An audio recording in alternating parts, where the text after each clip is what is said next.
The courtroom was packed that day. People from all walks of life had gathered to witness a case that had been making headlines for weeks.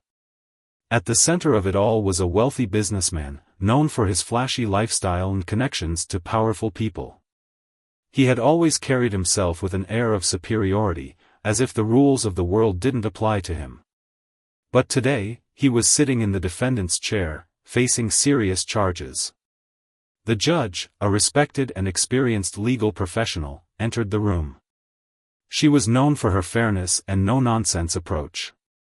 Her presence commanded respect, and the room fell silent as she took her seat.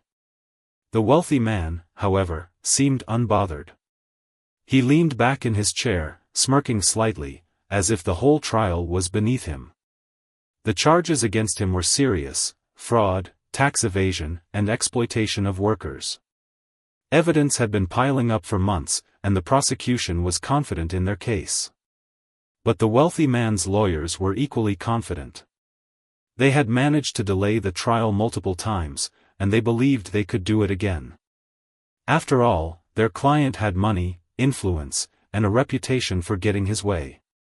As the trial began, the wealthy man's arrogance became more apparent. He interrupted the proceedings multiple times, making snide remarks and rolling his eyes at the judge's rulings. His lawyers tried to calm him down, but he waved them off, as if he knew better. The judge, however, remained calm and composed. She had seen his type before, men who thought their wealth made them untouchable. At one point, the wealthy man crossed a line. When the judge reminded him to remain respectful, he scoffed and muttered something under his breath. The words were barely audible, but the tone was unmistakable, disrespectful and dismissive. The courtroom gasped. Even his lawyers looked stunned.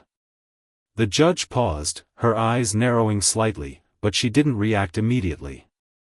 Instead, she continued with the proceedings, her voice steady and firm.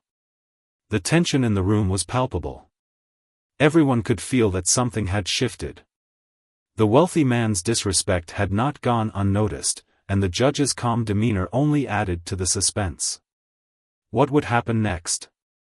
Would she let it slide, or would she take action?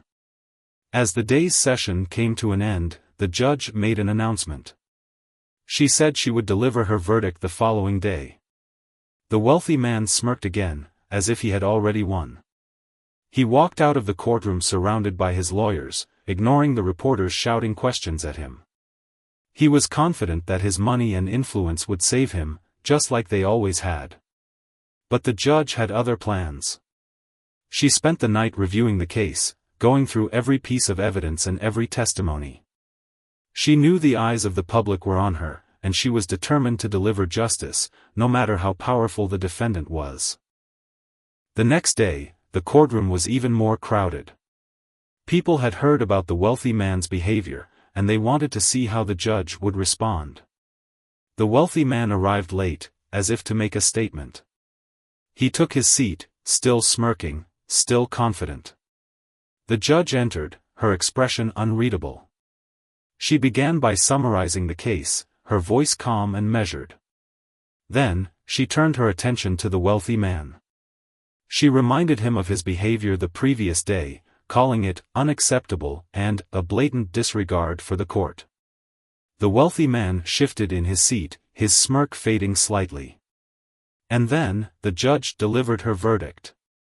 It was harsh, far harsher than anyone had expected. The wealthy man's face turned pale as she listed the penalties: fines, restitution, and even jail time. The courtroom was silent, stunned by the severity of the sentence. Even the wealthy man's lawyers looked shocked. As the judge finished speaking, the wealthy man finally seemed to realize the gravity of his situation. His arrogance was gone, replaced by a look of disbelief. He tried to speak, to protest, but the judge cut him off. "This court is adjourned," she said firmly, banging her gavel. The wealthy man was led away, his head bowed. The courtroom remained silent, the weight of the moment sinking in. The judge had sent a clear message: no one was above the law, no matter how wealthy or powerful they were. The wealthy man's sentencing sent shockwaves through the community. News outlets scrambled to report the story, and social media exploded with reactions. People couldn't believe that someone so powerful had been brought down so decisively. For many, it was a moment of justice long overdue. For others, it was a stark reminder that no one is above the law. As the wealthy man was escorted out of the courtroom, his confident demeanor had completely vanished. His tailored suit, once a symbol of his status, now seemed to hang loosely on his frame as if the weight of the verdict had physically crushed him. Reporters shouted questions, cameras flashed, but he kept his head down, avoiding eye contact. His lawyers followed closely behind, their faces grim. They had lost, and they knew it. Outside the courthouse, a crowd had gathered. Some were there to celebrate the verdict, holding signs that read "Justice served" and "No one is above the law." Others were curious onlookers, drawn by the spectacle. Among the crowd were a few of the wealthy man's former employees, people who had worked long hours in his factories for meager wages. They stood quietly, their expressions a mix of relief and disbelief. For years, they had felt powerless against their wealthy boss. Now, they felt a glimmer of hope. One of them, a middle-aged woman who had worked in his factory for over a decade, spoke to a reporter. "He always thought he could do whatever he wanted," she said, her voice trembling with emotion. "He treated us like we were nothing. But today, he found out he's not untouchable." Her words resonated with many, and her interview quickly went viral. Meanwhile, the judge returned to her chambers, exhausted but satisfied. She knew her decision would be controversial. The wealthy man had friends in high places, and she expected backlash. But she also knew she had done the right thing. Justice wasn't about popularity, it was about fairness. As she sat at her desk, she allowed herself a small smile. This was why she had become a judge, to make a difference, no matter how difficult it might be. The wealthy man's family, however, was in turmoil. His wife, who had always enjoyed the luxuries his wealth provided, was now faced with the reality of their situation. Their assets were frozen, their reputation in tatters. She had always turned a blind eye to his questionable business practices, but now, she couldn't escape the consequences. Their children, who had grown up in privilege, were suddenly thrust into a world they didn't understand.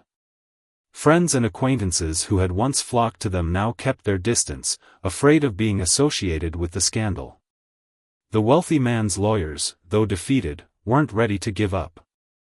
They began planning an appeal, determined to fight the verdict. They knew it would be an uphill battle, but they also knew their client had the resources to keep the fight going. For them, it wasn't just about the case, it was about their reputation.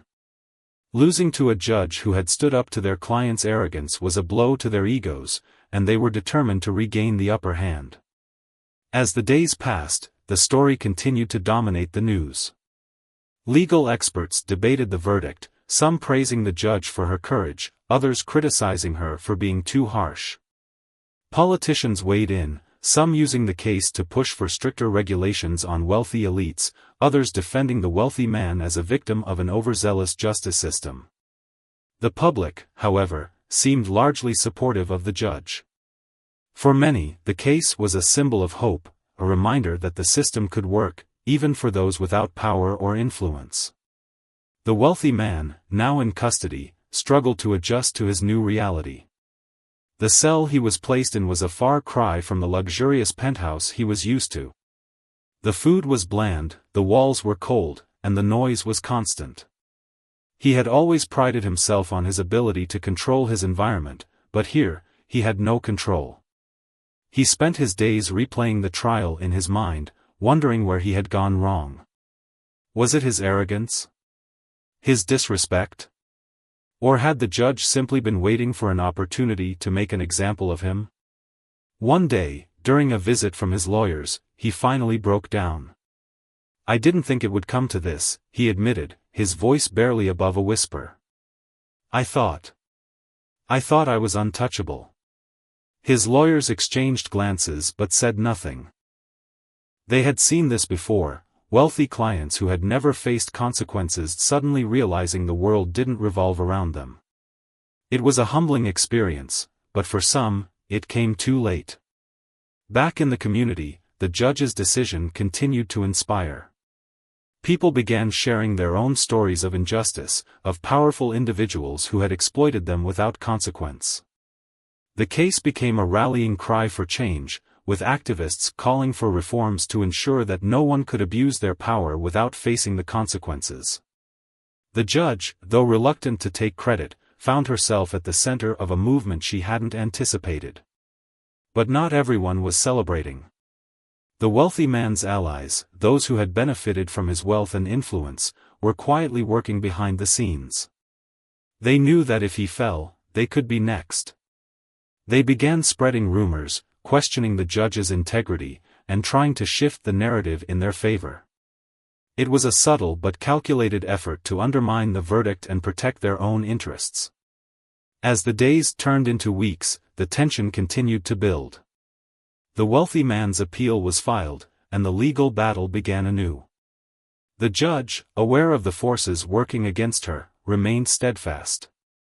She knew the road ahead would be difficult, but she was determined to see it through. For her, this wasn't just about one case, it was about upholding the principles of justice and fairness. And so, the story was far from over. The wealthy man's fall from grace had only just begun, and the ripple effects of his actions would be felt for a long time to come. The courtroom might have been silent after the verdict, but outside its walls, the world was anything but quiet. The wealthy man's sentencing didn't just affect him, it sent ripples through every corner of the community. People who had once admired or feared him now saw him in a different light. His fall from grace became a cautionary tale, a reminder that wealth and power could be fleeting. But it also sparked a larger conversation about accountability, fairness, and the systems that allowed such behavior to go unchecked for so long. In the days following the verdict, the judge found herself in the spotlight. Reporters wanted interviews, activists wanted her support, and even ordinary citizens wanted to thank her for standing up to someone who had seemed untouchable. She declined most requests, preferring to stay out of the public eye. For her, the case wasn't about fame or recognition, it was about doing her job. Still, she couldn't ignore the impact her decision had made. Letters began pouring into her office, many from people who had felt powerless against powerful individuals in their own lives. Their stories were heartbreaking, but they also gave her hope. Maybe, just maybe, her decision could inspire real change. Meanwhile, the wealthy man's legal team was working tirelessly on his appeal. They argued that the judge had been biased, that the sentence was too harsh, and that their client deserved a second chance. They even tried to paint him as a victim, claiming that the public outrage had influenced the verdict. It was a bold strategy, but one they hoped would resonate with the higher courts. Behind the scenes, they were also reaching out to their clients' powerful friends, urging them to use their influence to sway public opinion. The wealthy man, still in custody, was struggling to come to terms with his new reality. The once confident businessman now spent his days in a small, dimly lit cell, surrounded by people who had no interest in his past wealth or status. He was just another inmate, and the realization was humbling. For the first time in his life, he had no control over his circumstances. He couldn't buy his way out of trouble, and he couldn't intimidate anyone into doing what he wanted. It was a harsh lesson, but one he was slowly beginning to understand. One day, during a visit from his lawyers, he asked a question that surprised even himself. Do you think I deserve this?" His lawyers hesitated, unsure how to respond. They had always seen him as a client, not a person. But now, faced with his vulnerability, they found themselves at a loss for words. Finally, one of them spoke. "It's not about deserving or not deserving," he said carefully. "It's about the law. And right now, the law isn't on your side." The wealthy man nodded, but the answer didn't bring him comfort. He had spent his life believing that the law was something he could manipulate, something that applied to others but not to him. Now, he was beginning to see how wrong he had been. It was a painful realization, but one that was long overdue. Outside the prison walls, the community was buzzing with activity. Activists had organized rallies, calling for stricter regulations on wealthy elites and more accountability for those in power. The judge's decision had given them hope, and they were determined to keep the momentum going. At one rally, a young woman took the stage, her voice shaking with emotion as she shared her story. She had worked for the wealthy man's company for years, enduring long hours, low pay, and constant disrespect. "I used to think no one cared about people like me," she said. "But now I know that's not true. Justice is possible, but we have to fight for it." Her words resonated with the crowd, and the rally became a turning point. People who had once felt powerless began to speak up, sharing their own stories and demanding change. The wealthy man's case had become a symbol of something much larger, a fight for fairness and equality. But not everyone was on board. The wealthy man's allies, those who had benefited from his wealth and influence, were quietly working to undermine the movement. They spread rumors, questioned the judge's motives, and even tried to discredit the activists. It was a subtle but calculated effort to protect their own interests, and it worked to some extent. The public, always eager for drama, began to question whether the judge had gone too far. Was the sentence really fair? Or had she let her personal feelings influence her decision? The judge, aware of the growing controversy, remained calm. She knew that her decision would be scrutinized, and she was prepared to defend it. But she also knew that the fight wasn't just about one case, it was about the bigger picture. She began speaking out, not about the wealthy man specifically, but about the importance of accountability and fairness in the justice system. Her words were measured and thoughtful, and they struck a chord with many. As the weeks passed, the tension continued to build. The wealthy man's appeal was making its way through the courts, and the outcome was far from certain. The judge's supporters were hopeful, but they also knew that the fight was far from over. The wealthy man's allies were powerful, and they weren't going to give up without a fight. For the wealthy man, the days blurred together. He spent his time reflecting on his life, his choices, and the people he had hurt along the way. It was a painful process, but also a necessary one. For the first time, he began to think about the consequences of his actions, not just for himself, but for others.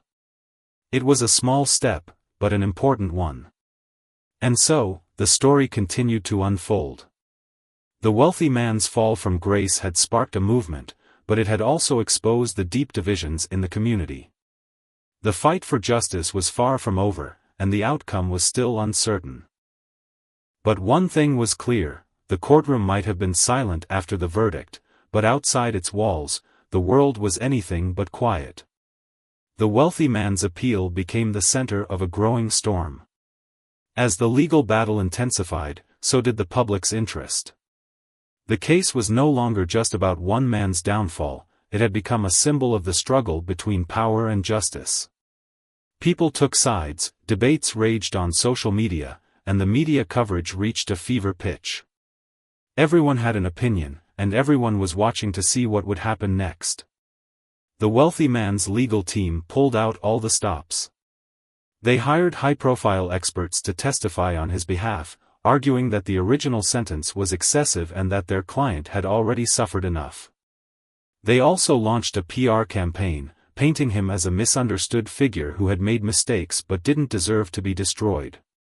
It was a carefully crafted narrative, designed to sway public opinion and put pressure on the courts. The judge, meanwhile, remained steadfast. She knew the appeal was coming, and she was prepared to defend her decision. She spent long hours reviewing the case, ensuring that every detail was airtight. She also began speaking more openly about the importance of accountability, not just in this case but in the justice system as a whole. Her calm, measured demeanor stood in stark contrast to the wealthy man's flashy PR campaign, and it resonated with many. The public, however, was divided. Some saw the wealthy man's appeal as a desperate attempt to avoid responsibility, while others believed he deserved a second chance. The debate spilled over into everyday life, with friends and families arguing over dinner tables and co-workers discussing it during breaks. It was a polarizing issue, and it showed no signs of slowing down. Amidst the chaos, the wealthy man's family continued to struggle. His wife, once a fixture at high society events, now found herself isolated. Friends who had once flocked to her now avoided her, afraid of being associated with the scandal. She tried to stay strong for her children, but the strain was taking its toll. The family's once lavish lifestyle was gone, replaced by uncertainty and fear.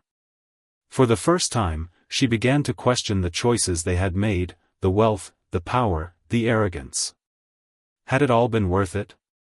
The wealthy man's children, too, were feeling the impact. They had grown up in a world of privilege, shielded from the harsh realities of life. Now, they were forced to confront a world that was far less forgiving. They struggled to make sense of what had happened, torn between loyalty to their father and the growing realization that he might not be the man they thought he was. As the appeal date approached, the tension reached a boiling point. The courtroom was packed on the day of the hearing, with reporters, activists, and curious onlookers filling every seat. The wealthy man, now dressed in a simple suit instead of his usual designer attire, sat quietly at the defense table. His once confident demeanor was gone, replaced by a quiet intensity. He knew this was his last chance, and he was determined to make the most of it. The hearing itself was intense. The wealthy man's lawyers presented their case, arguing that the original sentence was unfair and that their client had already paid a heavy price. They called witnesses, presented evidence, and made emotional appeals to the judges. The prosecution, however, was equally prepared. They argued that the wealthy man's actions had caused real harm to real people, and that the original sentence was not only fair but necessary. The judges listened carefully, their expressions unreadable. They asked tough questions, challenging both sides to defend their arguments. It was clear that they were taking the case seriously, and that their decision would have far-reaching consequences. As the hearing drew to a close, the wealthy man was given a chance to speak. He stood slowly, his hands trembling slightly as he gripped the edge of the table. For a moment, he seemed unsure of what to say. Then, he began to speak, his voice quiet but steady. "I know I've made mistakes," he said, his eyes fixed on the judges. "I know I've hurt people, and I regret that. But I'm not the same man I was when this all started. I've had time to think, to reflect, and to understand the impact of my actions. I'm asking for a second chance, not because I deserve it, but because I believe I can do better." His words hung in the air, the courtroom silent as everyone processed what he had said. It was a far cry from the arrogant man who had smirked his way through the original trial. Whether it was enough to sway the judges remained to be seen. As the judges deliberated, the tension in the room was palpable. Everyone knew that this decision would have a profound impact, not just on the wealthy man but on the broader conversation about justice and accountability. The wealthy man sat quietly, his hands clasped in front of him. For the first time in a long time, he looked vulnerable, not like a powerful businessman, but like a man facing the consequences of his actions. Finally, the judges returned to the courtroom. The room fell silent as the lead judge began to speak. "We have carefully considered the arguments presented today," she said, her voice calm and measured. "This is a complex case, and one that raises important questions about justice, accountability, and the role of the courts. We will need time to review the evidence and reach a decision." The announcement was met with a mix of relief and frustration. The wealthy man's supporters were hopeful that the judges were taking their arguments seriously, while his critics were eager for a swift decision. For the wealthy man, however, the waiting was the hardest part. He had laid everything on the line, and now, all he could do was wait. As the courtroom emptied, the wealthy man was led away, his expression unreadable. The battle was far from over, and the outcome was still uncertain. But one thing was clear: the fight for justice had only just begun. The days following the appeal hearing were tense. The wealthy man's fate hung in the balance, and the uncertainty weighed heavily on everyone involved. The judges had promised a decision soon, but soon felt like an eternity to those waiting. The wealthy man, now back in his cell, spent his days pacing, reflecting, and replaying the hearing in his mind. Had he said enough? Had his lawyers done enough? Or was it all too little, too late?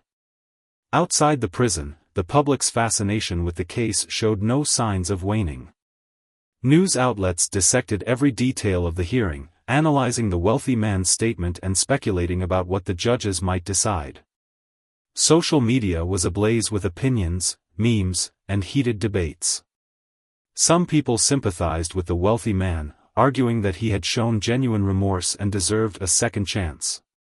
Others remained firm in their belief that the original sentence was just and that any leniency would send the wrong message. The judge who had presided over the original trial found herself once again in the spotlight. Reporters camped outside her office, hoping for a comment, but she remained silent. She knew that anything she said could be misinterpreted or used to influence the appeal process. Instead, she focused on her work, handling other cases with the same fairness and dedication that had defined her career. Still, she couldn't help but think about the wealthy man and the impact her decision had had. Had she done the right thing? Only time would tell. The wealthy man's family, meanwhile, was struggling to hold themselves together. His wife, who had once been the picture of poise and confidence, now looked worn and tired. She spent her days fielding calls from lawyers, accountants, and reporters, trying to navigate the mess her husband had left behind. Their finances were in shambles, their reputation was ruined, and their future was uncertain. She had always stood by her husband, but now, she found herself questioning everything. Was this the life she wanted? Was this the legacy they would leave for their children? The children, too, were grappling with their new reality. They had grown up in a world of privilege, shielded from the struggles and hardships that most people faced. Now, they were forced to confront a world that was far less forgiving. They struggled to reconcile the man they knew as their father with the man who had been convicted of such serious crimes. It was a painful process, but also a necessary one. For the first time, they began to see their father not as a larger-than-life figure, but as a flawed human being who had made terrible mistakes. As the days turned into weeks, the tension continued to build. The wealthy man's lawyers worked tirelessly, preparing for every possible outcome. They knew that the judge's decision could come at any moment, and they wanted to be ready. They also continued their PR campaign, trying to sway public opinion in their client's favor. It was an uphill battle, but they were determined to fight until the very end. Finally, the day arrived. The judges had reached a decision, and the courtroom was once again packed with reporters, activists, and curious onlookers. The wealthy man, dressed in a simple suit, sat quietly at the defense table. His once confident demeanor was gone, replaced by a quiet intensity. He knew that this moment would define the rest of his life. The judges entered the courtroom, and the room fell silent. The lead judge began to speak, her voice calm and measured. "We have carefully considered the arguments presented in this case," she said. "We have reviewed the evidence, listened to the testimony, and taken into account the impact of our decision on all parties involved. After much deliberation, we have reached a verdict." The room held its breath as the judge paused, her eyes scanning the courtroom. Then, she delivered the decision. The wealthy man's appeal had been denied. The original sentence would stand. The reaction was immediate. The wealthy man's lawyers looked stunned, while the prosecution team exchanged quiet smiles of relief. The wealthy man himself sat motionless, his expression unreadable. For a moment, it seemed as if he hadn't fully processed what had just happened. Then, slowly, he bowed his head, his shoulders slumping in defeat. The courtroom erupted into chatter as reporters scrambled to file their stories and activists celebrated the decision. For many, it was a moment of triumph, a victory for justice and accountability. For others, it was a sobering reminder of the consequences of arrogance and greed. As the wealthy man was led out of the courtroom, he caught a glimpse of his family in the gallery. His wife's eyes were filled with tears, and his children looked shell-shocked. He wanted to say something, to apologize, to explain, but the words wouldn't come. Instead, he simply nodded, a silent acknowledgement of the pain he had caused. Outside the courthouse, the crowd was buzzing with activity. Reporters interviewed legal experts, activists gave impassioned speeches, and ordinary citizens shared their thoughts on the decision. The judge, who had presided over the original trial, watched from a distance, her expression thoughtful. She knew that this case would be remembered for years to come, not just for its outcome but for the conversations it had sparked. For the wealthy man, the journey was far from over. The denial of his appeal meant that he would have to serve his sentence, but it also gave him something he hadn't had in a long time: clarity. For the first time, he began to think about what came next. How could he make amends for the harm he had caused? How could he rebuild his life, not as a wealthy businessman, but as a better person? The road ahead would be long and difficult, but it was a road he would have to travel. The courtroom might have been silent after the verdict, but outside its walls, the world was anything but quiet. The wealthy man's appeal had been denied, and the reality of his situation began to sink in. He was no longer the powerful figure he once was, he was now a prisoner, serving a sentence that would keep him behind bars for years. The weight of his actions, the lives he had damaged, and the legacy he had tarnished pressed heavily on his shoulders. For the first time in his life, he was forced to confront the consequences of his choices without the shield of wealth or influence. In his cell, the days blurred together. The routine was monotonous: early wake-ups, bland meals, limited recreation time, and long hours of solitude. The wealthy man, who had once thrived on control and power, now found himself with neither. He spent his time reflecting, reading, and writing letters to his family. The letters were filled with apologies, regrets, and promises to do better. Whether they believed him or not, he didn't know. But writing them gave him a sense of purpose, a small way to begin making amends. His wife, meanwhile, was trying to rebuild her life. The scandal had left her financially and emotionally drained, but she was determined to move forward. She sold their mansion, downsized to a modest home, and began looking for work. It was a humbling experience, but also a liberating one. For the first time in years, she felt in control of her own life. She still loved her husband, but she knew she couldn't let his mistakes define her future. She focused on her children, trying to provide them with stability and a sense of normalcy. The children, too, were adjusting to their new reality. They had transferred to public schools, where they were just ordinary students instead of the kids of a wealthy tycoon. It was a difficult transition, but it also gave them a chance to start fresh. They made new friends, joined clubs, and began to find their own identities outside of their father's shadow. They still visited him in prison, but the visits were awkward and strained. They loved him, but they were also angry and confused. Why had he done the things he did? Why had he risked everything for money and power? As the wealthy man's family tried to rebuild their lives, the community continued to grapple with the fallout from his case. The judge's decision had sparked a larger conversation about accountability, fairness, and the role of wealth in the justice system. Activists used the case as a rallying cry, pushing for reforms to ensure that no one could abuse their power without facing consequences. Politicians, sensing the public's mood, began introducing legislation aimed at closing loopholes and increasing transparency. The judge who had presided over the case became an unlikely hero. She didn't seek the spotlight, but her calm, measured approach to the case had earned her widespread respect.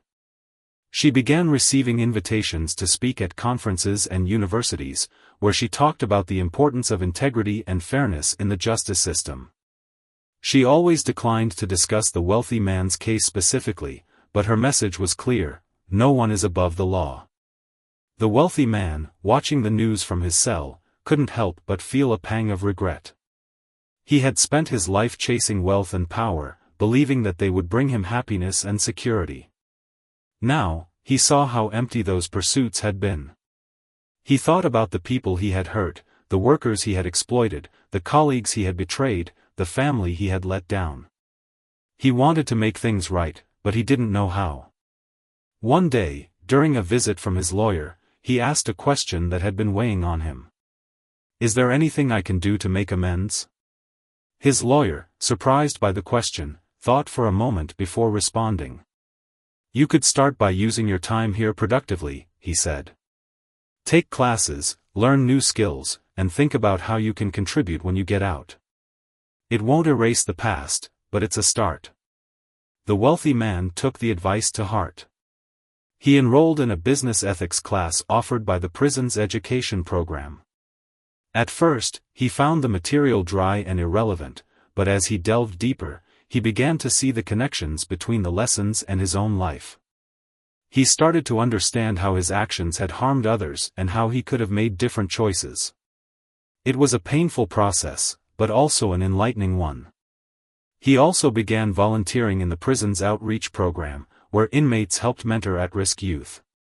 At first, he was hesitant. What could he possibly offer these kids? But as he listened to their stories, he realized that he had something valuable to share: the consequences of poor choices.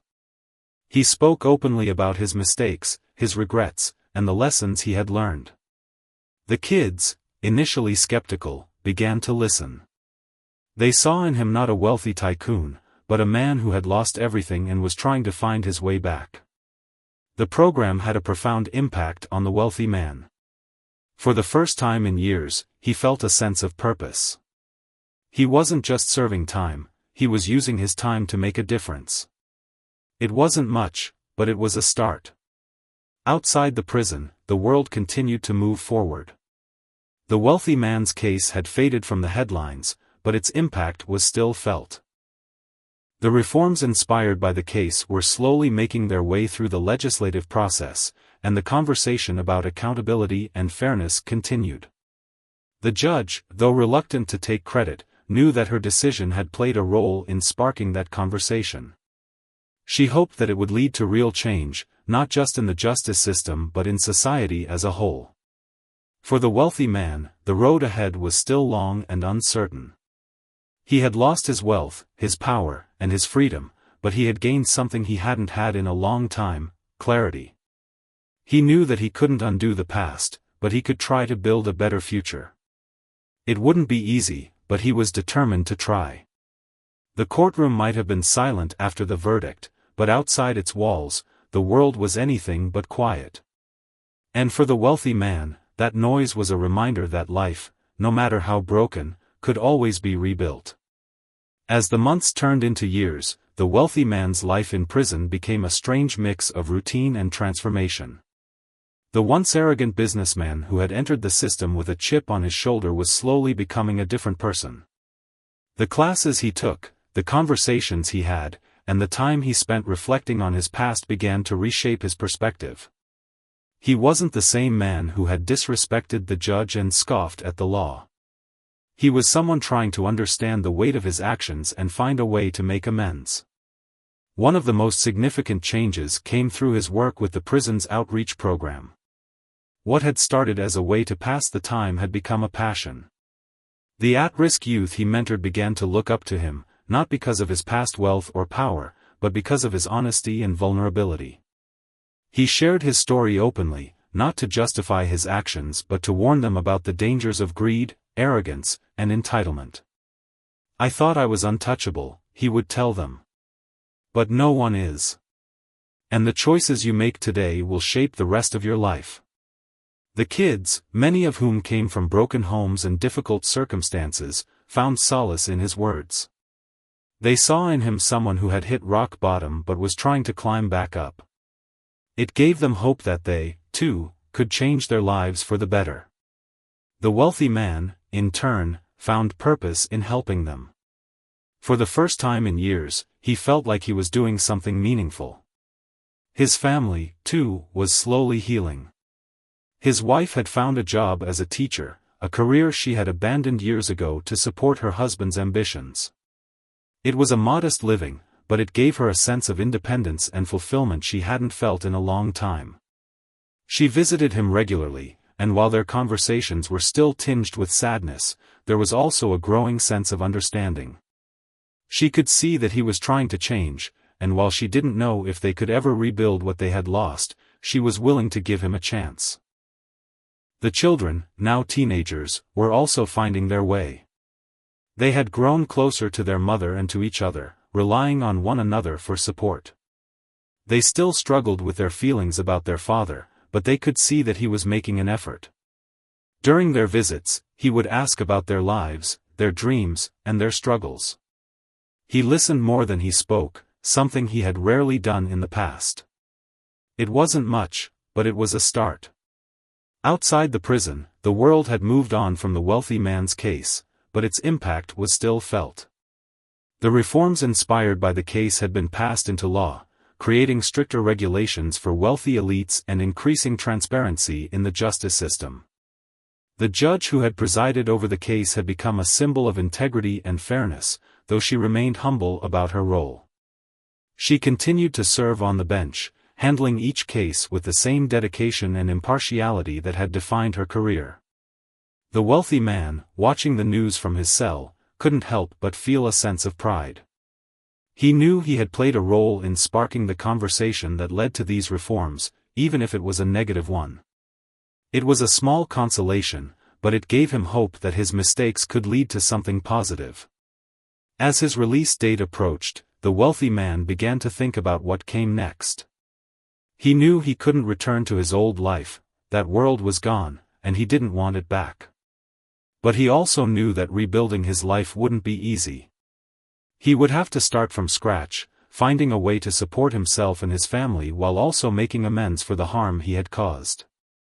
One day, during a visit from his lawyer, he brought up the idea of starting a non-profit organization to help at-risk youth. "I've seen how much these kids struggle," he said. "And I've seen how much of a difference a little guidance can make. I want to do something to help them, to give them the chances I never gave the people I hurt." His lawyer, surprised but impressed, agreed to help him explore the idea. It wouldn't be easy, the wealthy man's reputation was still tarnished, and he would face skepticism and resistance. But it was a start, and it gave him a sense of direction. As the days counted down to his release, the wealthy man felt a mix of emotions. He was nervous about re-entering a world that had moved on without him, but he was also hopeful. He had spent years reflecting on his mistakes and working to become a better person. Now, he had the chance to prove that he could make a positive impact. The day of his release finally arrived. The wealthy man walked out of the prison gates, squinting in the sunlight. His family was waiting for him, their expressions a mix of relief and uncertainty. He hugged them tightly, tears in his eyes. "I'm sorry," he whispered. "For everything." It was a small moment, but it marked the beginning of a new chapter. The wealthy man's release from prison marked the start of a new chapter, not just for him but for his family and the community he had once wronged. The world outside had changed, and so had he. The arrogant businessman who had once believed he was untouchable was gone, replaced by a humbler, more reflective man determined to make amends. But the road to redemption was not an easy one. It was filled with challenges, skepticism, and moments of self-doubt. Yet, with each step, he grew stronger, more determined, and more committed to his new path. His first days of freedom were overwhelming. The world felt both familiar and foreign. The sounds of the city, the hustle and bustle of everyday life, and the simple pleasures of walking in a park or sitting in a cafe were things he had taken for granted before. Now, they felt like gifts. But alongside the joy of freedom came the weight of his past. He knew that not everyone would welcome him back with open arms. His name was still associated with scandal, and many people viewed him with suspicion or outright disdain. His family, though supportive, was cautious. They had been through so much: financial ruin, public humiliation, and the emotional toll of his imprisonment. They wanted to believe he had changed, but they also needed time to heal. His wife, who had worked tirelessly to rebuild their lives, was hesitant to fully trust him again. "Actions speak louder than words," she told him one evening. "Show us you've changed, and we'll take it one day at a time." The wealthy man nodded, understanding her hesitation. He knew he had to earn back their trust, not through grand gestures but through consistent, genuine effort. He started by focusing on his family, spending time with his children and listening to their stories. He attended their school events, helped with homework, and tried to be the father he had failed to be in the past. It wasn't always easy, there were moments of tension and awkwardness, but slowly, they began to reconnect. At the same time, he worked on his vision of starting a non-profit organization to help at-risk youth. It was an ambitious goal, especially for someone with his tarnished reputation, but he was determined to see it through. He reached out to old contacts, many of whom were hesitant to associate with him. Some refused to take his calls, while others agreed to meet but made it clear they weren't interested in getting involved. It was discouraging, but he didn't give up. One day, he received a call from an unexpected ally, a former employee who had worked in one of his factories. The man, now a community organizer, had heard about his efforts and wanted to help. "I don't agree with what you did in the past," he said bluntly.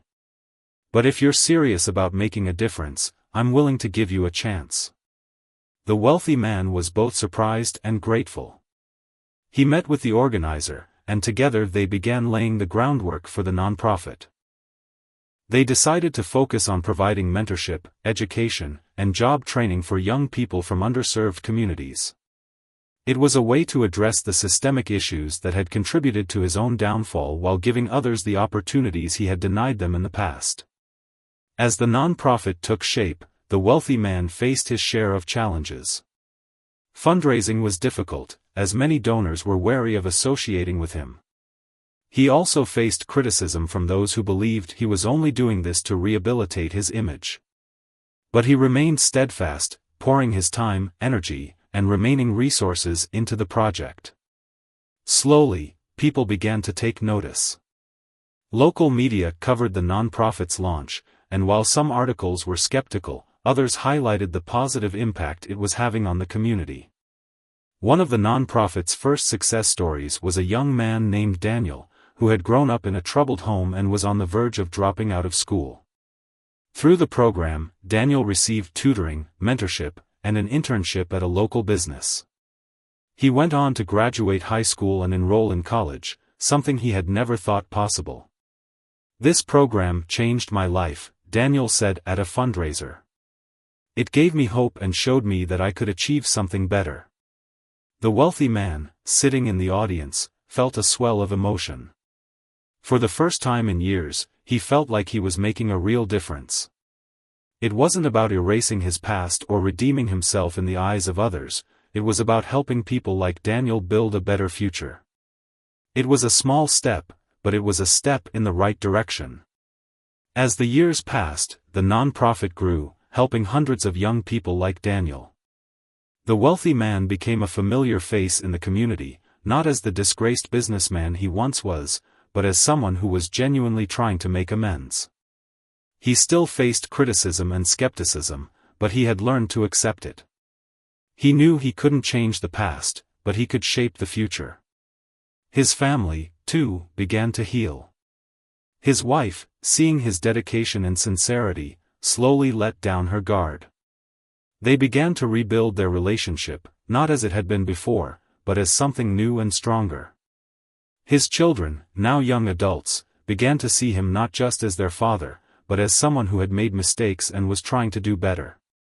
They were proud of the work he was doing, and it brought them closer together. The judge who had presided over his case also took notice of his efforts.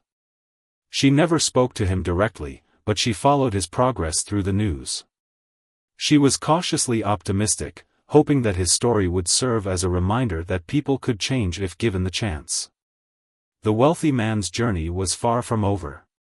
He knew he would always carry the weight of his past, but he had learned to use it as motivation rather than a burden.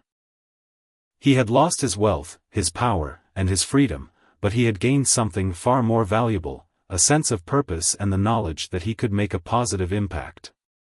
The courtroom might have been silent after the verdict, but outside its walls, the world was anything but quiet. And for the wealthy man, that noise was a reminder that life, no matter how broken, could always be rebuilt. He had started with nothing but a desire to change, and through hard work, humility, and perseverance, he had found a new beginning.